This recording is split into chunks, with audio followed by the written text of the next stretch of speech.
Hey guys, yesterday on my live I promised that I would show you guys how to use a pendulum, so I am here to show you how I use it and how it has helped me. So you can make one at home if you don't have one. There's also a link in my bio to an Amazon store if you want to snag one off Amazon, or go to one of your local crystal shops. I'm sure that they have them in there, okay?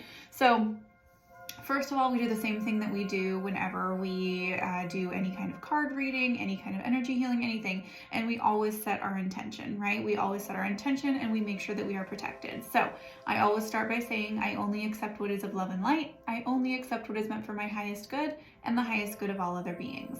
So after I say that, I make sure that I am grounded, I am seated in a very strong, tall position. I take a couple of deep breaths. You can invite your guides in, whatever feels comfortable to you, because you want to be comfortable and you want to be relaxed, okay? So you grab your pendulum, and I always have my hand sitting, let me see if I can tilt this down a little bit. There we go. So I always have my hand sitting on a flat surface of some kind. You can even set it in your lap if you want to. And what you want to do the first time you use your pendulum is you want to ask it what its yes and no's are. So you can ask it a very simple question. So you start by hovering it over the top of your wrist like this, and as soon as it stops moving, perfect. So as soon as it stops moving and it goes still, you can ask it a question that you already know the answer to. So, is my name Natasha? And then you flip over and you hover over your wrist, and then it'll start moving either in a circle or it'll start moving back and forth. And sometimes it takes a minute. Perfect. So I don't know if you guys can see that, but that's a circle. So that's a yes. Okay, perfect. So then you flip your hand back over. All right, and then, let's see. Is my last name Barfunkel?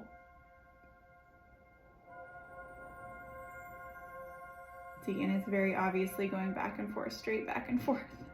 It's like, what are you talking about now? Okay, perfect. And then you flip it over.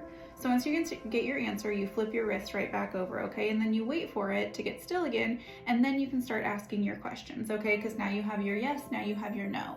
And then the most, don't ask it too many questions. I mean, don't ask like 50 in a row. Like, get what you need for clarity and kind of continue moving on. If you flip your wrist over and it doesn't move, that means that you are not prepared for that answer quite yet. And that's okay. We need to respect that, okay? Other than that, it's very, very simple. And then when you are done, make sure that you cleanse whatever you are using as the pendulum. So you can blow it out, you can smudge it, whatever you do to cleanse. And then also make sure that you appreciate and show gratitude. So, you know, thank you, pendulum, for helping me today. I appreciate you. Thank you, guides, guardian angels, my whole spirit team. I appreciate you being here with me, and I appreciate you guiding me. Thank you so much. And then you just close it out that way. So easy enough. That was what? Just over 3 minutes, and you can ask it a few questions. Very easy, very simple to learn, and you really get the yes or no answers that you need in the moment, okay? Love and light to all you guys. I hope to see you on one of the lives soon. Mwah.